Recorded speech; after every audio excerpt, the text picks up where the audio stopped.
Hello tout le monde et bienvenue dans un nouvel épisode de Papote et Popote. Épisode où je suis chez moi en visio et je vais retrouver une invitée et on va papoter ensemble de son rapport à l'alimentation avec un petit goûter. Donc personnellement j'ai commandé des fraises façon Dubaï, un mélange de fraises, de crème de pistache avec du kunafé, de la chantilly, bref plein de trucs délicieux. Et si vous me rejoignez sur cette vidéo, moi c'est Caroline, Appétit Libre sur les réseaux et je teste des bonnes adresses en compagnie d'invités qui me parlent de leur rapport à l'alimentation. Mais parfois, je fais également quelques petits épisodes en visio pour permettre aux personnes qui ne sont pas proches de Paris ou à Paris même de quand même venir parler de leur rapport à l'alimentation et on essaie dans la mesure du possible de faire ça avec un repas ou un snack pour reproduire les conditions en réel. Alors, si ce sujet vous intéresse, n'hésitez pas à vous abonner et n'hésitez pas à me demander si vous souhaitez également participer. Rendez-vous sur mon compte Instagram.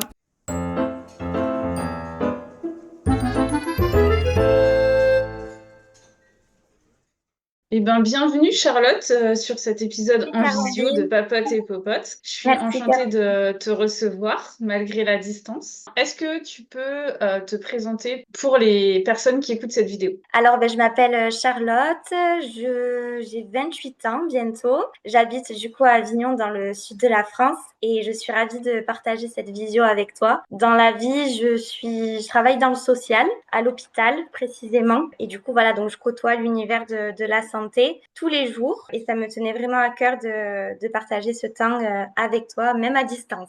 Voilà ce que je peux te dire sur moi. J'ai pas d'enfant, j'ai un chien. Et j'ai la chance d'avoir une sœur jumelle qui habite juste à côté de chez moi. Donc, on se voit très, très régulièrement. Et voilà. Du coup, pour reproduire le concept du resto slash café goûter, est-ce que tu peux nous dire ce que tu t'es préparé et pourquoi tu as choisi ce plat ou enfin, ce snack-là particulièrement? J'ai préparé une salade de fruits à base de melon, d'abricots et de brugnons parce que c'est vraiment des fruits c'est ma passion, quoi. Surtout On la l'été. voit pas, je sais pas si tu peux la montrer juste. Ouais, voilà. Ok, Donc, parfait. voilà, c'est Ouais, les couleurs vont trop, quoi. j'adore les fruits d'été. T'as mis quoi dedans du coup? Oui. Alors, j'ai mis abricots, brugnons et melons. J'ai conservé la peau des brugnons et des abricots parce que ça me dérange absolument pas. Et le melon parce que vraiment, enfin, comme je te disais, il fait une chaleur à Avignon, c'est incroyable. On n'a aucun air. Du coup, le Mistral nous manque un peu dans ces temps-là, je pense. Bien qu'après le Mistral, enfin, tu connais le Mistral, c'est le vent d'Avignon. Ouais, Il est ouais, je étouffant connais de quand nom. il fait chaud, Ouais. mais là, vraiment, on n'a aucun air, c'est abusé, quoi, même la nuit, donc c'est un peu chaud. Donc, j'avais vraiment envie d'hydratation. Hmm. Donc, je pense que les fruits, c'est la meilleure chose là, actuellement. Ouais, les fruits, c'est vraiment. Enfin, moi, j'adore les fruits d'été aussi. Et Ah pareil, oui. la peau, ça me gêne absolument pas. Enfin, la peau des abricots ou des Ouais. pêches, tout ça, j'adore. Vraiment, moi, je me languissais cet hiver. Je mangeais que des pommes pour des raisons évidentes.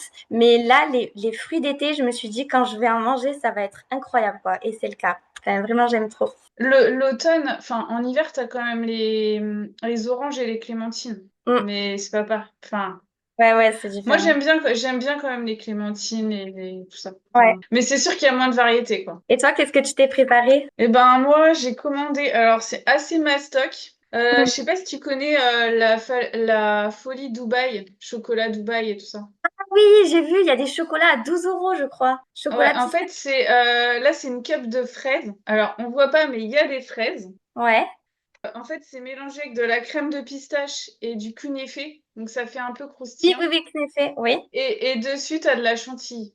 Et D'accord. du coup, c'est des fruits, mais enrobés de plein d'autres trucs. Ouais. Et tu t'es fait livrer? Donc, ouais, je me suis fait livrer un truc qui s'appelle, qui font des crêpes en fait. Ils font des crêpes salées et ils font aussi des petits desserts, mais en fait, c'est assez mastoc quoi. Ça fait plus D'accord. repas goûter que un dessert, c'est chargé. Chez eux, j'ai jamais testé. J'ai déjà mangé ce genre de dessert ailleurs, mais pas chez eux. D'accord. Donc Ok. voilà. Et comme je suis fan de pistache, Ouais, moi aussi, j'aime beaucoup les pistaches, mais moins les glaces à la pistache. Enfin, je trouve que ça n'a pas le même goût que la bah, pistache, c'est tu parce sais, que ça a salée. pas... ouais. C'est parce qu'en fait, la plupart des glaces pistaches, c'est du fake. Enfin, maintenant, je trouve que les glaces pistaches qu'on a, genre en grande surface, c'est pas bon.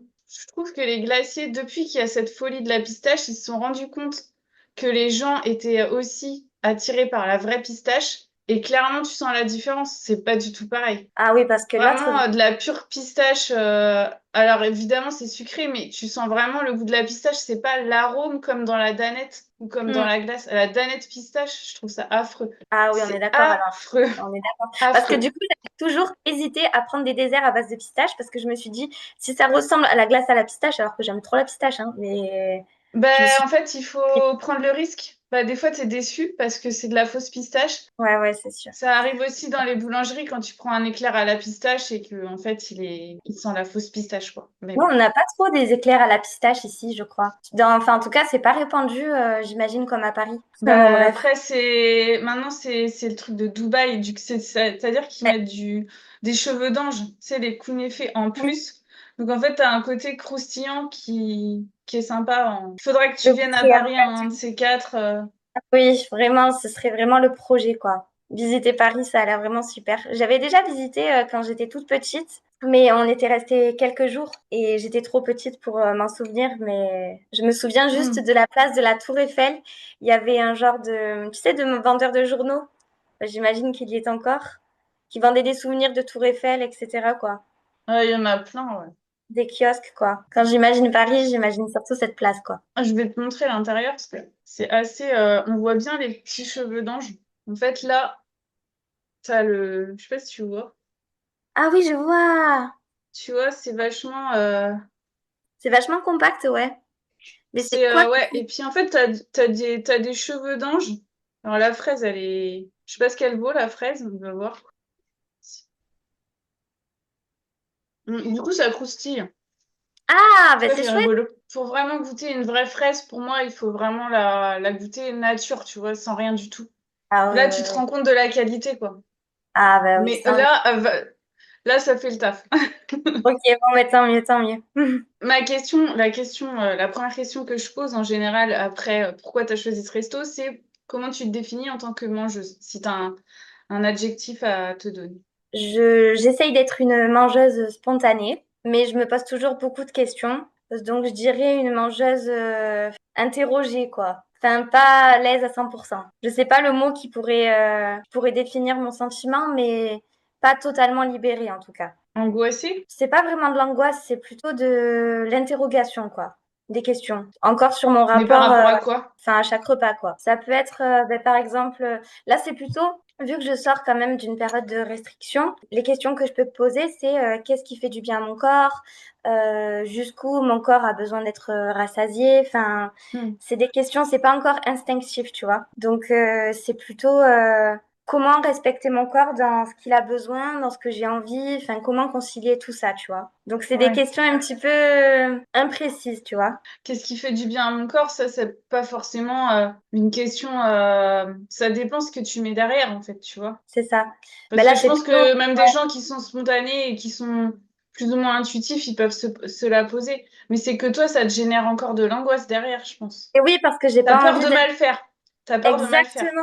Mais ça, c'est vraiment Ouais. l'histoire de toute ma vie, quoi. Donc là, j'ai peur de mal faire, de faire les choses pas totalement, pas complètement, d'avoir encore des pensées restrictives. Si je me dis, bon, ben là, mon corps, il a besoin de légumes, ben, est-ce que c'est mon corps ou est-ce que c'est moi qui me cache pour manger des légumes? Ben, tu vois ce que je veux dire? Mais t'as peur de quoi? Ben, j'ai peur de mal faire, en fait, tout simplement. De mal faire Mais de manière générale.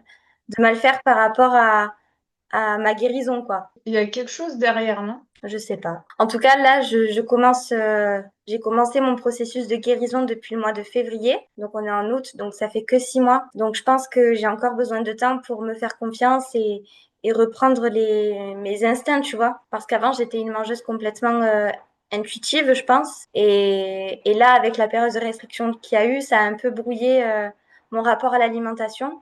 Et j'aimerais, pendant que je mange, éviter de me poser la question, ben, est-ce que je mange suffisamment? Est-ce que justement, j'ai pas trop mangé? Enfin, voilà, c'est encore des choses. Ouais, Mais mais c'est du plutôt coup, par c'est rapport à la intéressant. quantité. Ouais, Ouais, mais c'est intéressant parce qu'il faut creuser ce qui se cache derrière cette peur. Et il ouais. faut essayer de comprendre bah, de quoi t'as peur, en fait. J'ai envie d'être parfaite. Oui, mais c'est quoi derrière cette perfection? C'est la peur de quoi? Parce que t'as envie d'être parfaite, mais sous quel angle? Parce que c'est juste de la nourriture, qu'est-ce que tu risques? En fait, j'ai peur de développer un rapport biaisé avec l'alimentation, quoi. En fait, j'ai envie de retrouver un mode sain à l'alimentation et j'ai peur que, en ne respectant pas ce dont mon corps a besoin ou envie, eh ben de repartir vers un trouble, en fait. C'est difficile à expliquer. Mais t'as peur de basculer dans de l'hyperphagie ou de la boulimie ou... Oui, par exemple, oui. On est Je dans connais pas ton l'anorexie. histoire, mais... C'est juste que des fois, vu que je suis encore en processus de guérison, des pensées peuvent revenir. Et du coup, Hmm. le repas que je fais après ces pensées-là, si j'ai envie vraiment de manger une salade de fruits, est-ce que c'est parce que j'ai peur de manger autre chose qu'une salade de fruits? Oui. Ou est-ce que j'ai vraiment besoin d'une salade de fruits parce que juste j'écoute mon envie et qu'il fait super chaud, tu vois? C'est pas, du coup, c'est, vu que c'est pas spontané et que je me pose trop de questions, ben finalement, après, j'écoute plus, Bon, si euh, tu te poses la question, c'est que ça répond pas vraiment à ton envie, je pense. peut-être. Parce que justement, quand tu as vraiment envie d'une salade de fruits ou d'un truc entre guillemets light ou sain ou je sais pas quoi, quand quand t'es vraiment dans la guérison, je pense que si tu as vraiment envie de ça, tu le sais.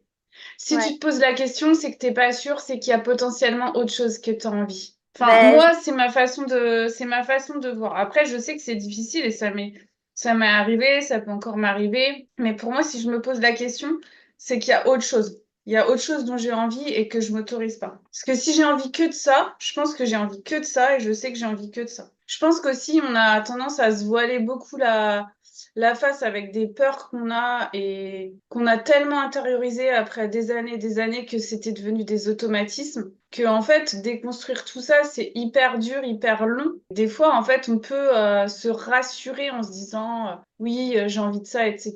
mm, Oui, on a envie de ça, mais peut-être qu'on a envie de ça et d'autres choses, et que cette autre chose, en fait, on a un peu peur d'y aller. Et par rapport à tes peurs d'être parfaite, enfin moi, en tout cas, dans mon histoire perso, alors je sais pas pour toi, mais il y a toute une période où je voulais évidemment essayer de manger de la meilleure façon qui soit, mais ça cachait une peur de grossir ou de grossir trop vite en fait. Parce mm. qu'en fait, c'était ça la peur profonde qui était au fond de moi. J'avais peur que mon poids il monte en flèche comme ça, que je contrôle plus rien du tout et que je finisse hyper grosse quoi. C'était vraiment la peur qui était au fond derrière tout ce que je me disais. Après, bon, voilà, il y a différentes peurs. Je sais pas si c'est la tienne, mais Ben, cette peur, je l'ai eue, bien entendu, dans les premières semaines de la guérison. Maintenant, je j'ai plus peur de ça. Vraiment, j'accepte mon poids et j'essaye d'accepter mon corps de n'importe quelle forme il soit, tu vois. Enfin, vraiment, j'ai envie de sortir de cette représentation, enfin, que mon estime de moi, elle ne se base pas que sur mon physique, mais vraiment sur ma personnalité, sur mes valeurs, de ne plus prendre le biais du physique pour avoir confiance en moi, mm, tu vois. Enfin, c'est pour ça ouais. que j'ai envie vraiment de respecter mon corps et d'écouter ses besoins, tu vois. Et j'ai Mm. plus la folie, enfin, la phobie de prendre du poids, bien sûr, je l'ai eu. Des fois, j'ai encore des pensées comme ça, mais c'est quand même plutôt rare. Je pense qu'il faut pas non plus se mettre trop la pression avec ce Ouais. truc. Parce que je sais que sur Instagram, je me fais allumer de temps en temps parce que je dis qu'avoir peur de grossir, c'est être grossophobe. Bah oui, et alors? Je veux Ouais. dire, même les gens gros, enfin, je veux dire, c'est une peur qui habite 95% des gens sur cette planète. Mm. Donc, moi, je dis ça, quand on dit ça, ça veut pas dire que nous, on est intouchables et qu'on est des gens parfaits qui n'avons jamais peur de grossir. Ça veut absolument pas dire ça. Ça veut dire, ben, regardez-vous vraiment dans toute votre noirceur et dans tout ce que vous avez de mauvais en vous et acceptez-le, en fait. C'est une part de vous qui a peur de grossir et c'est ok, elle est là et elle fait partie de ce qu'on t'a appris depuis que t'es tout petit Mais oui, mais et c'est fou ça, d'avoir autant peur de grossir. Enfin, je veux dire, même si une personne est plus imposante que l'autre, enfin, je veux dire, ça change rien à sa valeur, tu vois. Et ça, je m'en suis non. rendu compte maintenant, tu vois. Quand je vois une personne à la télévision ou dans la rue qui a un peu plus de forme, ben, je me dis pas qu'elle est moins bien Ouais, qu'une autre personne qui est fit, tu vois. Et je trouve ouais. ça tellement dommage parce que moi, j'ai commencé à avoir des comportements restrictifs parce qu'on m'a complimenté parce que j'avais perdu du poids, tu vois, Hmm. suite à une séparation et que j'étais en déprime. Tu vas nous raconter ça, parce que là, je t'interroge sur le ici et maintenant, mais après, comment t'en es venu Oui, à intellectualiser ton alimentation. Mais juste pour oui, finir, ouais, en fait, pour moi, c'est un peu normal aussi d'être, comment dire, terrorisé par la peur de grossir. Et quand, en fait, depuis que t'es petit, on te fait on te fait peur, on pense que en fait, c'est vraiment la peur, je pense, derrière ça, c'est la peur d'être exclu du groupe. Enfin, c'est Et la peur d'être être isolée. Ouais, mis de côté. C'est la peur de ne pas être aimé. C'est vraiment ça qui se cache derrière. C'est terrible, hein, mais je pense que c'est parce que dès qu'on est petit, on cherche un groupe d'amis, on cherche à être, on cherche à à faire s'identifier. groupe, quoi. Voilà, Bah c'est oui, ça. Si tu vis du harcèlement pour une autre raison, déjà, tu peux être, tu connais cette peur-là d'être exclu. Et du coup, oui, je pense que si tu connais le harcèlement ou l'exclusion pour X ou Y raison, qui ne sont pas la grosseur, du coup, tu peux aussi vivre plus facilement la peur d'être exclu pour d'autres raisons que celle, enfin, tu vois ce que je veux dire? bien sûr, bien sûr. Comment t'en es arrivé à tomber dans le TCA? Avant d'être dans le TCA, j'avais une alimentation, comme je te disais tout à l'heure, totalement spontanée, intuitive. Je me posais aucune question, enfin vraiment aucune question quoi. J'avais un poids de forme, je pense, dans le sens où il bougeait pas tellement au fur et à mesure des années. Quand j'étais adolescente ou lycée, j'avais eu un peu des pensées déjà restrictives. C'était venu quand j'étais en seconde. Donc c'était il y a quand même, c'était genre 10 ans, presque il y a 12 ans. 14 ans quoi, ouais 12 ans. Et j'avais eu déjà des pensées un petit peu de restriction en me disant bon il faut compter les calories parce que tu sais à la télévision, bah, il y avait des messages faites du sport Hmm. etc. Bon, bref. Mais tu te trouvais grosse à l'époque? Non, bah, j'avais peut-être 2-3 kilos en plus, quoi. Mais oui, pour moi, j'étais grosse, mais en fait, c'était pas le cas, quoi. Bon, bref. Et donc, du coup, j'avais fait un petit peu attention par rapport à ça. J'avais une période aussi d'aménorrhée, mais je pense que c'était par rapport au stress du lycée. Après, j'avais changé de lycée et bon, voilà, ça m'avait pas plus perturbée, quoi. Après, je sais pas pourquoi j'ai arrêté de penser aux calories. Enfin, je pense que j'avais eu... Enfin, c'était la fin des cours, enfin, c'était les vacances. Enfin, vraiment, c'était complètement sorti de ma tête.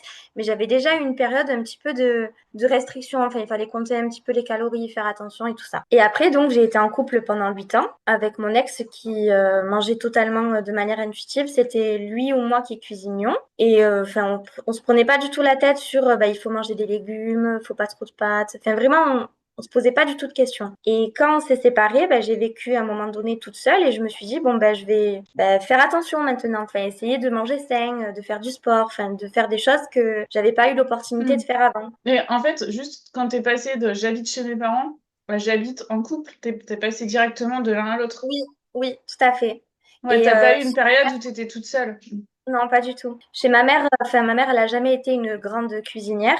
Et souvent, c'était nous avec ma sœur qui faisions le repas. Mais soit on faisait des poêlées de légumes, soit on faisait décongeler des trucs de Picard, tu vois. Enfin, vraiment, il n'y avait aucune prise de tête, quoi. Enfin, vraiment pas. Hmm. Sinon, c'était ma grand-mère aussi qui apportait les repas. Enfin, je veux dire, vraiment, il n'y avait pas... Enfin, j'ai jamais vécu seule, en fait, tu vois. Hmm. Jusqu'à il y a quelques mois. Et ça, c'était en janvier 2024 que je me suis séparée. Et du coup, voilà, ben, en même temps, du coup, j'avais perdu du poids, comme je te disais tout à l'heure, parce que j'avais fait une petite déprime et tout. Et en fait, j'avais tellement pas confiance en moi que quand on m'a valorisée sur ma perte de poids, je me suis sentie, enfin, vraiment, je me suis sentie bien, quoi. Tu vois, pour une fois, on me valorisait. Du coup, je me suis inscrite à la salle de sport. J'ai commencé à regarder ce que ça voulait dire les macronutriments, Hmm. combien de calories Et il t'avais fallait. perdu du poids parce Là, que j'avais t'étais pas perdu bien en peut-être fait. 10 kilos, voilà. Mais c'était tellement valorisé que tu vois, ça m'a boosté Combien? en fait. J'ai pas entendu combien. 2 kilos. Enfin, Ah, vraiment t'avais pas juste perdu grand-chose, 2 quoi. kilos. Oui, Ça se voyait oui, à peine, quoi. oui. Mais vu que j'étais peut-être plus tonique et surtout, j'avais repris, je pense, de la joie dans ma vie. Donc, du coup, bah, forcément, j'étais mieux. Sauf que moi, j'ai vraiment Hmm. associé ça à la perte de poids. Vu qu'on m'a dit, oh, ça va, t'as l'air mieux dans ton corps et tout, t'as l'air heureuse maintenant et tout ça, ben oui, forcément, je me suis Ouais, dit, donc bon, ben, on t'a pas dit que t'avais maigri en fait. me l'a C'est toi peut-être qui as dit, fait le mais rapprochement. oui, beaucoup, beaucoup, ouais. Hmm. Et du coup, j'ai continué à perdre du poids volontairement. Et c'est là où on m'a dit, bah, c'est bien, t'as maigri. Là, tu vois, ça a été encouragé. Hmm. La première période, non, mais là, oui. Donc, on m'a dit, oui, c'est bien, t'as maigri, etc. Donc, c'est là où je me suis interrogée, tu sais, bah, sur les conduites à tenir, combien de pas il fallait faire par jour, etc. Et moi, j'ai besoin d'avoir un cadre. J'ai besoin d'avoir des règles. Et du coup, je me suis imposé ces nouvelles règles de marcher 10 000 pas par jour, d'aller au sport, Hmm. de manger Donc pourquoi tu dis que équilibré. t'as besoin d'avoir des règles? Puisque du coup, avant, t'en avais pas. Ben, dans mon ancienne relation, si, j'avais des règles. Donc, je pense que je voulais, en fait... Enfin, j'avais peur de ne pas avoir tu sais, Hmm. de contenant, en fait. Et du coup, Ouais. ben là, vite, de suite après la séparation, je me suis dit, bon, ben vas-y, c'est bon, je vais commencer à m'imposer tout ça, en fait. Mais peut-être À aussi côté de parce que ça, t'avais une perte de repères. exactement. Puis, j'ai commencé T'avais... aussi une nouvelle relation. Donc j'avais envie de prendre confiance en moi. Et vu que j'avais pas confiance en ma valeur interne, bah, du coup, je me suis dit, bah, il faut que j'ai un beau corps, il faut que, voilà, pour Mm. avoir une relation meilleure avec un autre homme. Pour avoir confiance en Mhm. moi et pour avoir une relation meilleure, il faut que je maigrisse. En gros, c'était ça. Donc, du coup, j'ai suivi le plan dans le sens où je m'imposais aller à la salle de sport 3 fois par semaine, de sortir mon chien, de faire mes 10 000 pas, de travailler, de manger le moins possible, mais j'avais pas encore commencé à compter les calories. Et à un moment donné, c'est venu, j'ai téléchargé une application, je regardais du contenu TikTok, tu sais, sur le déficit calorique, etc.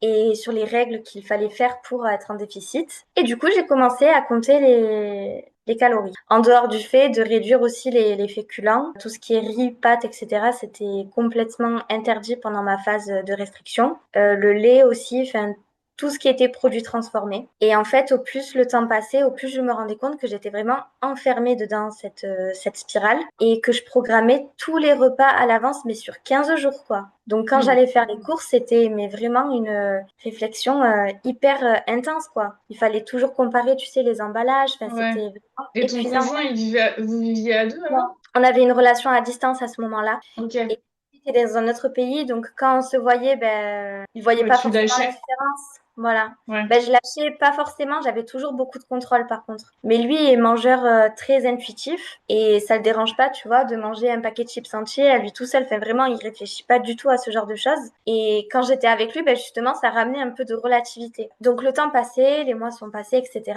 Et ma sœur, qui habite juste à côté de chez moi, sentait qu'il y avait un problème parce que j'avais beaucoup maigri et que je refusais qu'elle me serve quand on mangeait ensemble. Je voulais toujours me servir moi et j'apportais toujours ma nourriture chez elle parce que je savais que je cuisinais avec un minimum de matière grasse, que des légumes, de la protéine parce que je voulais quand même ben, aller à la salle de sport. Donc je savais qu'il fallait que je mange de la protéine. Donc j'essayais d'avoir mon quota de protéines, mais tout ce qui était glucides, pardon, par contre, c'était proscrit, tu vois. Et du coup, ça a commencé en mangeant bah, du fromage blanc le matin avec une pomme et 2 biscottes, par exemple. Et après, au fur et à mesure, j'enlevais une biscotte, tu vois. D'abord un et demi, après un, et jusqu'à manger que le fromage blanc et la pomme. Et après, que la pomme. Donc forcément, ben, je me suis épuisée au fil des mois. Donc du coup, les mois ont passé et ma sœur donc s'est rendue compte que j'avais un problème. Et moi, j'étais encore dans le déni à ce moment-là. Et j'ai ma meilleure amie qui a bien vu aussi qu'il y avait une difficulté, donc avec laquelle je m'étais beaucoup confiée. Et c'est à ce moment-là qu'elle me dit, non, mais je pense que t'es anorexique là. Et je me suis dit, mais non, pas du tout. C'est pas question de ça, parce qu'en fait, je m'étais complètement isolée de mes amis. Je refusais toutes les sorties. Ouais. J'avais plus aucune vie sociale, quoi. Quand j'étais invitée quelque part, on me demandait avant mon avis sur le menu. Enfin, vraiment, c'était très, très, très anxiogène, la moindre sortie. Et du coup, je calculais la journée de sorte à ce que ça, enfin, de pas énormément manger le matin, enfin, encore moins que ce que je disais, ou le midi, pour pouvoir le soir aller au restaurant, même si au restaurant, je Ouais. prenais une salade, tu vois. Enfin, vraiment, je diabolisais toutes les sorties. Donc, pendant quelques mois, j'ai vu personne. Et du coup, j'ai eu la chance que ma sœur ben, soit là avec mon beau-frère et me soutienne dans cette période. Je mangeais toujours avec eux le soir parce que si je mangeais toute seule, ben, en fait, je mangeais pas. Et du coup, voilà, elle a été énormément angoissée. Donc, j'ai pris rendez-vous avec une diététicienne dans un premier temps qui m'a donné un plan alimentaire. Une diététicienne spécialisée en TCA, hein, je Mhm. précise. Il n'y en avait pas énormément sur Avignon. Donc, j'ai pris rendez-vous avec une. T'as pas mal de... Enfin, je fais une petite aparté.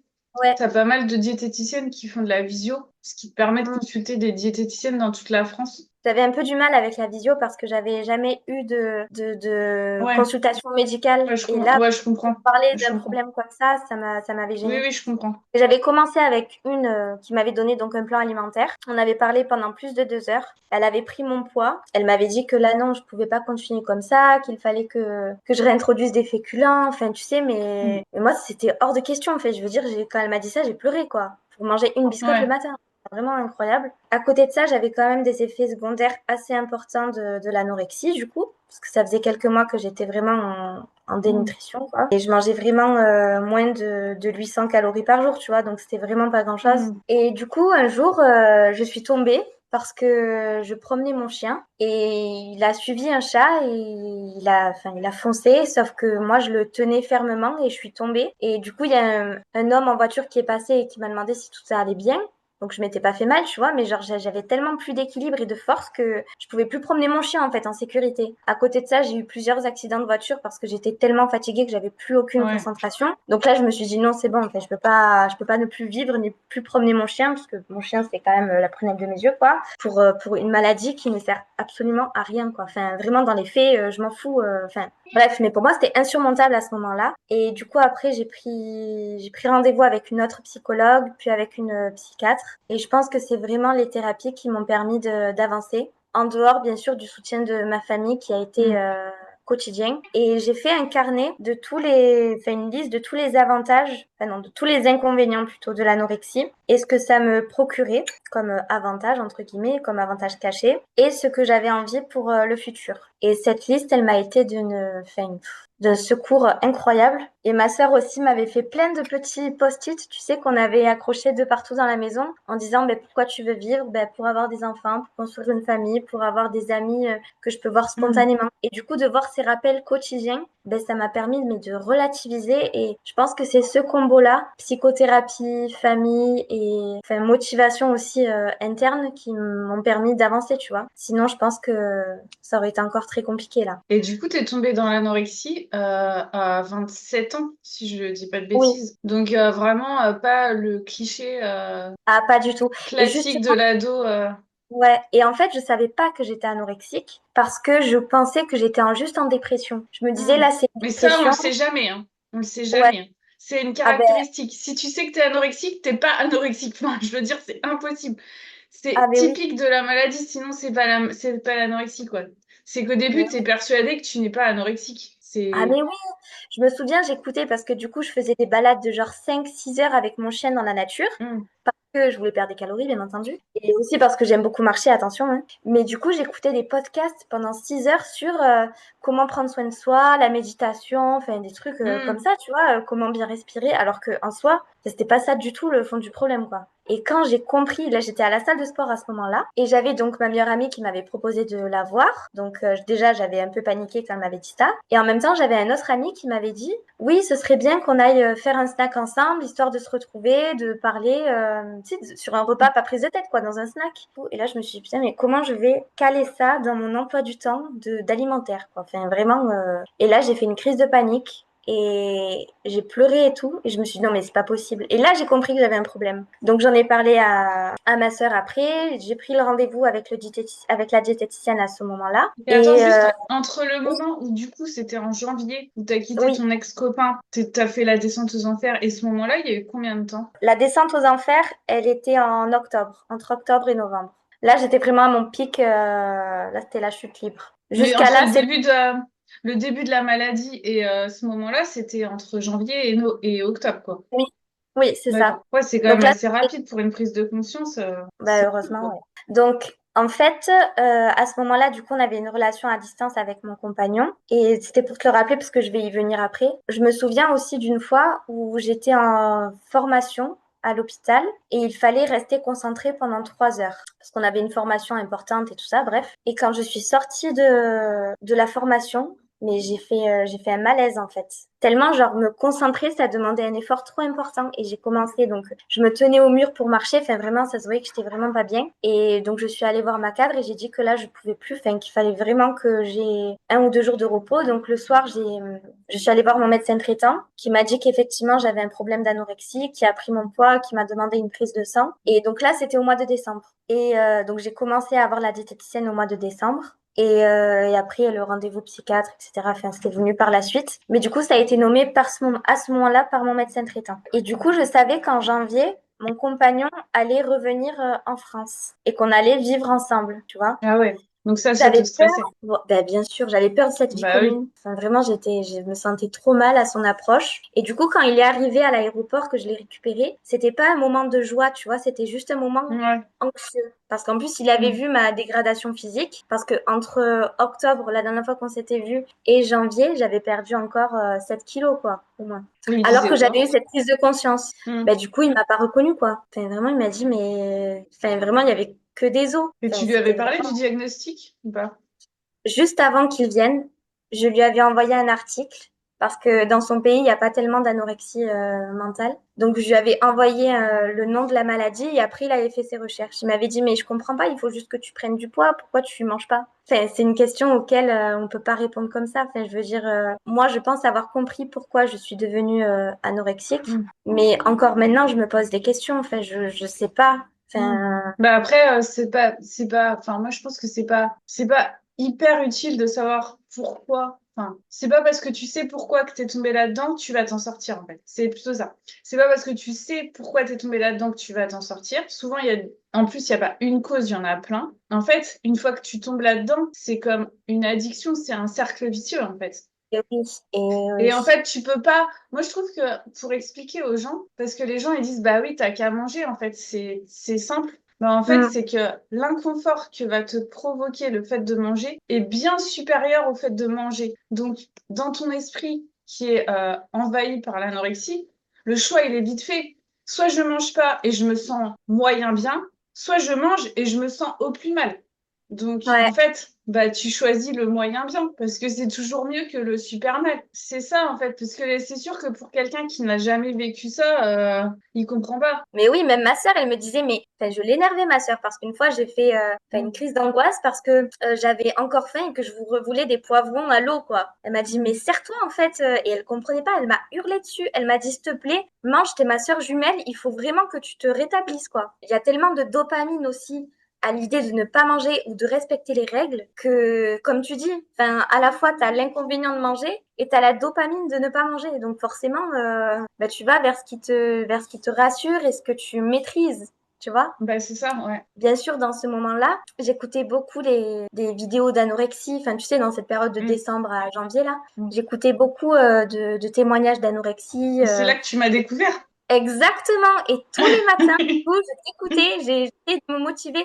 J'écoutais aussi la chaîne de No Rain, No Flower, Mm. qui m'a énormément aidée. Et je pense que c'est grâce à ces témoignages-là Mm. que j'ai eu une prise de conscience et que j'ai pu avoir des petits tips pour m'en sortir, tu vois. Ça m'a énormément motivée de me dire que je n'étais pas seule. Et même maintenant encore, je me dis, mais qui a un rapport absolument sain toute sa vie avec l'alimentation? Enfin, vraiment, je pense que Personne. donc, du coup, ça me rassure de me dire que finalement, on n'est pas seul, tu vois, et qu'il y a Non. toujours des gens qu'on peut trouver. Alors après, j'ai intégré plusieurs groupes sur les réseaux sociaux, des gens qui témoignent aussi de leur expérience, et sur TikTok aussi. Voilà, le fait d'avoir plusieurs, après, j'avais peur, tu sais, de m'enfermer dans la maladie et de ne voir que ça, en fait, que ça rythme juste mon quotidien et que je m'intéresse pas à autre chose. Et ça a été le cas pendant un moment, surtout pendant ma période de faim extrême, où j'avais énormément besoin de me rassurer sur ce que je traversais. Et du coup, maintenant, j'ai pu envisager de changer de travail. Enfin, maintenant, j'ai des projets, en fait. Après janvier, quand ton compagnon est arrivé Voilà, pour alors, emménager, historiquement. qu'est-ce qui s'est passé alors? Alors, en janvier, j'ai commencé donc à voir ma psychiatre. J'étais terrorisée à l'idée de prendre des antidépresseurs. Dépresseurs. Mhm. La première question que j'ai posée, c'est est-ce que, bien sûr, ça fait grossir? Elle m'a répondu que non. Mon compagnon est médecin, donc il m'a affirmé qu'effectivement, il n'y avait pas de notion de prise de poids. Bon, à ce jour, enfin, voilà, je sais pas, mais je peux pas. Enfin, en tout cas, voilà, elle m'a dit que non. Depuis, ça m'a éteint, on va dire, la partie anxieuse de mon cerveau qui réfléchit à l'alimentation. Et le travail avec la psychothérapeute m'a énormément fait de bien aussi sur voilà, comprendre les origines, mais je pense aussi qu'il faut traiter les origines de pourquoi est-ce qu'on est devenu malade, pour ma part. Ça vient de manque de confiance en moi de manière générale, je pense. Bref, et Oui, donc du oui, coup, non, mais ça, c'est sûr que c'est. Ça, je pense que c'est commun à toutes les personnes qui ont des TCA. Après, sûrement, pour ouais. moi, c'est pas les origines, c'est le terrain, Ouais. tu vois. Parce qu'il y a Mm. des gens qui n'ont pas confiance en eux, il y en a plein, et tous ne développent pas des TCA. En Ouais. fait, c'est juste un terrain propice comme le perfectionnisme. Oui, Mais les origines, il y en a. Enfin, ça fait partie des origines, mais tu vois, il y en a plusieurs. Mais c'est sûr que bosser sa confiance en soi, c'est primordial, son estime de oui, il y soi. a autre chose, bien sûr. Mais il n'y avait pas un facteur génétique aussi ou à Si, si, il l'anorexie? dit qu'il y a des facteurs génétiques, oui, oui. Ouais. Je suis sûre il y a des tas de facteurs, en fait. Bon, enfin bref, toujours est-il que du coup, de Ouais. janvier, j'ai commencé à avoir une reprise alimentaire normale. J'ai eu une autre prise de conscience un soir où mon compagnon était arrivé et on a fait un repas. Écoute, je pense que j'ai mangé 1 kilo de viande à moi toute seule en un repas. Et après, ben, j'avais encore faim. Donc, Mm. j'ai mangé plein de choses que je m'interdisais. Et ça m'a fait tellement du bien. Mais J'ai jamais eu mal au ventre. Enfin, pas de là à, tu sais, à être dans l'inconfort, dans la Ouais, digestion. ouais. Oui, bien sûr, mais ça m'a pas traumatisée. Et quand j'ai fait ce repas, j'avais une énergie, mais que j'avais jamais eu en fait. Et un bonheur, tu peux pas Mm. t'imaginer. Et du coup, là, je me suis dit, non, c'est bon, là, j'attaque la maladie, j'en ai marre, j'arrive pas à vivre. Déjà, j'arrive pas à promener mon chien, j'arrive pas à sortir, à voir mes amis. Enfin, je veux dire, si j'ai une vie, c'est pour faire quoi en fait? C'est juste pour me lamenter de manger une pomme. Enfin, ça sert à quoi en fait? Et du coup, j'ai fait ce repas et après, je me suis rendu compte qu'en fait, j'allais pas pouvoir guérir si juste je suivais un plan alimentaire classique. Enfin, j'allais encore avoir des Mm. phobies et tout ça. Donc, je me suis dit, ben, je vais manger. Je savais qu'il y avait Ouais, cette période de faim extrême, donc je l'ai ouais, ouais. accueillie. Je me suis dit, ok, c'est bon. J'ai envie de Nutella, ben, je mange du Nutella. Enfin, je veux dire, c'est la vie, Mm. quoi. Voilà, c'est mon corps, il a besoin de tout ce il a besoin de récupérer ce dont tout il a été privé, quoi. Enfin, vraiment, je sais pas si ma phrase était bien française, mais Mm. t'as compris l'idée. Mm. Fallait que je récupère tout ça. Et du coup, là, j'ai plus du tout compté. Et je pense que c'est la période de faim extrême qui m'a permis de vraiment de lâcher sur le nombre de calories qu'on peut avoir besoin dans une journée, Ouais. tu vois. Surtout que tu peux pas récupérer de l'anorexie en mangeant les recommandations caloriques de monsieur et madame tout le monde. Et non, non. C'est impossible. D'un point de vue psychologique, c'est vraiment ce qui m'a sauvée. Après, ça n'a pas été facile de voir mon corps changer. Bien évidemment, c'est venu par étapes. J'avais des œdèmes avant d'avoir cette période de faim extrême. J'ai relu là mes notes de pourquoi est-ce que je veux guérir, juste avant qu'on s'appelle. Et du coup, j'avais des choses que j'avais complètement oubliées. Les dents tu sais, qui sont frêles. Donc les œdèmes, les cheveux qui cassent, les vertiges, les problèmes de vue, l'incontinence urinaire. Du coup, je voyais pas les effets en fait. Pour moi, c'était pas des effets négatifs de voir mon corps changer en fait, comparé à tout ça, Oui, ce que je oui, venais de oui. vivre en fait. Parce que j'avais trop peur de perdre mes dents, de perdre mes cheveux. Et d'ailleurs, je me suis coupé les cheveux récemment par rapport à ça parce qu'ils étaient tellement cassés. Enfin, c'était des queues de rats. Et là, maintenant, je les perds beaucoup moins. Donc, je suis hyper contente de ça. J'ai retrouvé une peau à peu près normale. Enfin, je veux dire, je suis trop contente. Cette faim extrême, elle a duré quand même 4 mois, je pense, où c'était vraiment tous les soirs. Alors j'avais peur d'être hyperphagique, sauf que du coup j'ai beaucoup regardé, enfin, je me suis beaucoup renseignée sur ce sujet et j'ai pas l'impression que ce soit de l'hyperphagie parce que je mangeais quand même assez lentement et j'éprouvais vraiment du plaisir et je choisissais vraiment méthodiquement, enfin pas méthodiquement, Mm. mais je choisissais vraiment. Enfin, j'allais pas dans le placard et prendre n'importe Oui. quoi, ni manger vite. Enfin, vraiment, c'était un plaisir. Je me faisais mon plateau. C'était vraiment le meilleur moment de ma journée, quoi. Ouais, je vois très bien. Après, l'hyperphagie, je pense que quand on guérit de l'anorexie, on passe tous par cette phase où on se demande si on tombe pas dans l'hyperphagie ou parfois la boulimie. Mais en fait, alors, il y a des gens, ils ont même des vrais. Enfin, toi, d'après ce que tu racontes, tu choisis, tu prends du plaisir, etc. Mais il y a des gens qui te disent que en guérissant d'anorexie, au bout d'un moment, ils ont plus de plaisir, ils prennent tout et n'importe quoi. Enfin, genre ils s'identifient vraiment à l'hyperphagie. Sauf Ouais, que je crois pas que tu puisses faire un diagnostic. Enfin, je crois que dans les critères de l'hyperphagie, tu as un des critères, c'est ne survient pas au décours d'un épisode d'anorexie. Donc tu peux ouais. pas. En fait, enfin, tu peux pas avoir les deux. Si t'as connu l'anorexie pendant des mois, enfin, avoir de l'hyperphagie, c'est normal, quoi. C'est Mm, attendu. Et bien c'est pas sûr. un autre trouble. C'est juste un passage qu'il faut que tu respectes et que tu attendes que ça passe, quoi. Et Mais oui, oui, c'est hyper dur. j'avais des obsessions, enfin vraiment, j'étais à l'hôpital. Donc à l'hôpital, on a la chance d'avoir un self. Donc je mangeais au self À de l'hôpital tout. pour ton travail, hein, on précise. Ouais, ma doctoresse, elle m'avait dit que si ça continuait, elle allait me faire hospitaliser, mais heureusement non. Donc j'étais à l'hôpital et on a un snack à l'hôpital, enfin, on a une cafétéria, tu sais, et Mm, c'est la cafétéria des patients. Et il y a ouais. toujours des gâteaux, enfin des flancs pâtissiers, il y a un peu de tout. Et moi je me souviens, je débarquais. Heureusement enfin, vraiment, je pense que ça m'a coûté énormément d'argent de la faim extrême, hein. Waouh. Et Bah, du coup, je tout pouvais le monde. dépenser, mais genre des 15 euros dans la cafétéria, mais avec des flancs pâtissiers, des tartes au citron, tout ce dont je m'étais privée Mm, et que j'aimais trop en fait. Et je repartais, tu sais, avec tout sur le bras et je mangeais sur la route, enfin, sur la route pour aller à mon bureau, des barres de céréales. Enfin, vraiment, c'était astronomique la quantité que je pouvais ingérer et je faisais des fixettes. J'arrivais pas à me concentrer sur mon travail tant que j'avais ouais. pas mangé, tu vois, ce que je voulais en fait. Et du coup, là maintenant, je peux enfin dire que j'ai autre chose dans ma tête que l'alimentation. Vraiment, je m'en fous. Enfin, vraiment, Mm. là, à ce jour, bien sûr, ça dépend des moments de la journée. Bien sûr, il y a des jours où c'est un peu plus compliqué que d'autres. Mais là, aujourd'hui, je n'ai aucune pensée sur ça, tu vois. Enfin, je peux penser à autre chose. Et c'est pour ça, d'ailleurs, que je te disais tout à l'heure que enfin, je vais changer de travail parce que du coup, il y a autre chose qui m'intéresse, en fait. Pendant la phase de restriction, j'étais concentrée sur qu'est-ce que je vais manger, comment je vais le planifier, comment je vais pouvoir perdre du Mm. poids, faire mon sport, travailler et tout ça. Et là, maintenant, je réfléchis juste à qu'est-ce que je peux faire pour être heureuse, en fait. Et ça change tellement la vie. Tu retrouves du Mm. plaisir à avoir des relations sociales. Enfin, donc, la période de faim extrême, c'est un passage, je pense, dans mon cas, qui a été obligatoire. Parce que sinon, je serais restée avec les recommandations qui sont toujours sur mon frigo d'ailleurs, de la diététicienne. Par contre, la question que je me pose, c'est, comme je te disais tout à l'heure, quelles sont les recommandations que je dois faire pour que mon corps il soit en bonne santé et quelles sont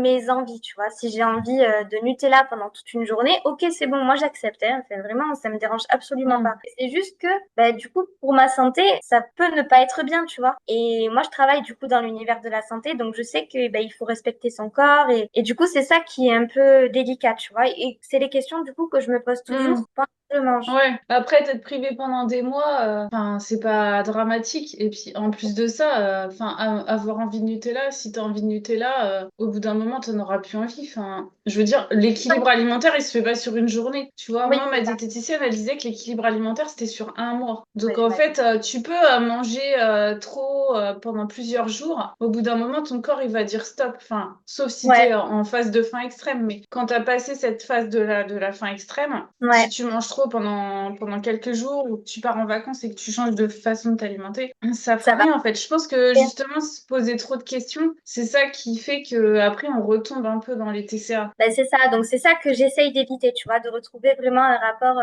intuitif. Donc, je sais Tu que ça risques prend pas du grand-chose. exact. Mais tu vois, pendant la faim extrême, j'avais beaucoup d'effets secondaires dans le sens où, enfin, je sais pas si tu l'as vécu toi-même, la faim extrême, Oui, parce oui. que je trouve qu'il y a énormément d'étapes enfin, je trouve ça dommage que là encore, on en parle de plus en plus, mais j'imagine il y a 10 ans, quand voilà, ceux qui souffraient d'anorexie ont Ouais, vécu on n'en ça, parlait pas. Ouais. tellement isolés. La plupart des articles sont en anglais. Et des fois, quand on parle avec des spécialistes, moi-même, hein, j'ai parlé à des spécialistes, hein, spécialisés ou non dans les TCA, je disais, mais attention, vous risquez pas de basculer de l'autre Oui. côté. Forcément, toi, tu sais, tu deviens encore plus Ouais, paranoïaque. ouais. Tu dis, mais... Donc, je me sentais vraiment très, très seule à ce moment-là. Et heureusement qu'il y avait du contenu, tu sais, de communauté, quoi, pour échanger, parce que vraiment, waouh, quoi, c'était incroyable. Tu sais, t'as le visage hyper gonflé en plus. Vu que tu reprends du sucre, tu peux avoir des petites imperfections de la peau et Mm. je trouvais ça tellement dommage de ne pas savoir que c'était juste temporaire, quoi. Moi, c'est les 4 mois qui m'ont sauvé la vie. Je sais qu'il y en a que c'est moins, que ça dure moins longtemps ou d'autres plus longtemps. On peut se sentir seul à ces moments-là, mais en fait, on ne l'est pas. Enfin, et je pense que c'est très important d'avoir le soutien de personnes qui comprennent ça, quoi. Bah, et surtout de personnes qui vont pas te juger, même Ouais. s'ils comprennent pas forcément, tu vois, qui te laissent, au minimum, qui te laissent sans te juger, quoi. Bah oui, parce que moi, quand j'avais ma période de faim extrême, donc je vis pratiquement avec ma sœur. Ouais. Et en fait, des fois, le soir, j'étais chez elle, on mangeait ensemble et tout. Je suis désolée, ma sœur, mais là, ça va venir, je le sens, quoi. Du coup, je sentais que j'avais encore faim. Et du coup, vu que chez moi, je m'interdisais encore d'avoir des paquets de gâteaux, forcément, je faisais mon petit déjeuner after chez elle, quoi. Ouais. Parce que c'était que Mm. du sucré. Hein. Et du coup, je mangeais beaucoup de sucré avec elle. Et elle me regardait, elle me disait, non, mais vas-y, mange. Je préfère largement que tu manges plutôt que Mm. tu manges pas, quoi. Et ma mère, elle me disait pareil. Et elle me disait, oui, ça doit être difficile. Parce qu'après, je me remettais beaucoup en question. Enfin, je me disais, mais personne va m'aimer si je prends du poids. Enfin, qu'est-ce que ça veut dire de moi? C'est quoi mon identité, en fait? Mm. Et elle m'a beaucoup rassurée par rapport à ça, bien sûr. Et heureusement. Mais oui, comme tu dis, bien sûr, il faut partager cette expérience avec des personnes qui nous comprennent, mais le plus important, c'est de ne pas se sentir jugé. Et je me rappelle Ouais. quand je débarquais à l'hôpital avec tous mes paquets sous la main, j'ai une Mm. collègue avec moi dans le bureau, elle me disait, mais Charlotte, waouh quoi, enfin, c'est incroyable là. J'ai dit, ouais, mais je te jure, j'en ai besoin. Et du coup, elle me Ouais, t'en jugeait as pas. parlé à tes collègues. Oui, oui, oui. En tout cas, avec ma collègue de bureau. Après, Ouais. mes collègues de mon service me voyaient manger plus. Donc, ils étaient contents, mais ils savaient pas à quel point, en fait, c'était tout le temps. Vraiment, je suis très contente, enfin, je sais pas si on peut dire comme ça, mais d'avoir pu faire ce chemin. Et mon Mm. compagnon m'a beaucoup aidée aussi parce qu'il m'a encouragée à reprendre de la forme, de la vie, en fait. Parce que c'était ça. T'es éteinte, en fait, quand t'as pas d'énergie. Ouais. T'es waouh, quoi. Enfin, j'arrivais même plus à me concentrer concentrer sur mon travail. T'as un Après, message à faire passer, quelque chose que tu veux dire. ben, seulement que je suis consciente que c'est pas un parcours facile. Et encore, je l'ai vécu que pendant 1 an, on va dire. Mais enfin voilà, on n'est pas seul. Je pense que le plus important, c'est de reconnaître qu'on n'est pas bien. Mais c'est comme un alcoolique. Enfin, c'est difficile, quoi, de reconnaître Ouais. que ça va. Il y a toujours moyen d'avoir de l'aide, je pense, par sa communauté, qu'ils n'hésitent pas à taper aux portes, quoi. Tu sais qu'une fois, j'ai vu une fille très, très maigre à l'hôpital et je savais pas comment aborder la chose avec elle parce que j'avais vu qu'elle avait perdu du poids et je lui ai simplement dit que si elle avait une difficulté particulière par rapport à ça, que ça devait être obsessionnel, qu'il y avait des gens qui étaient là pour l'écouter, quoi. Tu vois, rien que de dire ça. Et elle m'a dit merci, mais ça va, c'est pas le cas. Enfin, bon, après, chacun fait son chemin, tu vois. Mais je sais pas si elle est Ouais. concernée par ça, mais enfin, tu vois, maintenant, c'est mon trigger, quoi. Quand je vois une personne qui n'a pas l'air à l'aise, ça me fait tellement de la peine parce que dans mon cœur, j'ai l'impression de ressentir, tu sais, sa souffrance et son isolement. Mm. Tous les mots, tu Ouais. sais, qui sont dans ta tête, que tu rumines et que tu peux pas dire parce qu'en fait, c'est même pas une phrase mis bout à bout, tu vois, c'est juste des petites pensées Mm. comme et ça me fait tellement de la peine que j'ai juste envie de serrer ces gens dans les bras, tu vois, et de leur dire que ça va passer, que c'est juste temporaire et qu'il faut Mm. en parler, tu vois. Il faut pas rester avec cette souffrance parce que cette souffrance n'est pas normale, quoi. Et ça me révolte maintenant quand j'entends des gens qui félicitent les gens d'avoir perdu du poids, à part quand je sais pas dans quelle manière on peut se réjouir si les personnes sont plus heureuses comme ça, d'accord, mais tu sais jamais si c'est vraiment du bonheur d'avoir perdu du poids ou si derrière c'est juste un sourire de façade et que ça cache des Ouais. obsessions et le commencement de cette emprise, tu vois. Donc voilà. Enfin, c'est juste mon message, c'est que les gens ne restez pas seuls, quoi. Parlez-en. Voilà, je sais Je suis pas. d'accord. Et je te Ben, félicite pour cette chaîne parce que ouais. je pense que c'est pas facile en termes de logistique et de sujets, mais je te félicite parce que à mon avis, tu aides beaucoup, beaucoup de gens. Bah, Et merci. Ça me fait plaisir de voir en fait qu'il y a des gens qui sont tombés dans les TCA après la création de ma chaîne. Enfin, je l'ai créée en janvier 2023. Il y a des gens qui sont tombés dans les TCA donc bien après que j'ai commencé cette chaîne et qui en fait ont une durée d'évolution quand même relativement courte, même si 1 an au final dans la maladie c'est horrible, hein. Mais c'est Mm. quand même relativement court par rapport à certaines personnes qui restent des années dedans. Et je me dis que bah, le travail des... Enfin, voilà, c'est vrai il y a 10-15 ans, quand il n'y avait pas les réseaux, quand il y avait beaucoup moins YouTube et Internet, etc., il n'y avait pas cette communauté. Donc en fait, tu n'avais que les professionnels qui, comme tu l'as dit, des fois peuvent pas forcément aider, voire enfoncer, même quand ils sont spécialisés. Et je pense que bah, du coup, c'est aussi grâce à des contenus sur Internet que t'as pas... en fait, que tu as été dans une durée quand même assez courte. Donc je me dis Ouais. que ce que je fais, ça sert quand même pas à rien. Ça veut dire qu'il y a des gens, ils arrivent à avoir une maladie beaucoup plus courte que ce qu'ils auraient eu s'ils avaient Mm. été sans Internet, sans rien du tout, quoi. Ouais, tout à fait. Ah, mais vraiment, c'est ce qui m'a sauvée, je pensais. Bah du coup, c'est chouette parce que du coup, ça sert à quelque chose de ce qu'on fait. Ouais, ben, je te félicite. Encore une Bah, fois. merci beaucoup, Charlotte. Merci à vous d'avoir regardé cette vidéo jusqu'au bout. J'espère qu'elle vous a plu. N'hésitez pas à la commenter, la liker, la partager et à vous abonner. Et puis, ben, moi, je vous dis à une prochaine vidéo. Bye bye.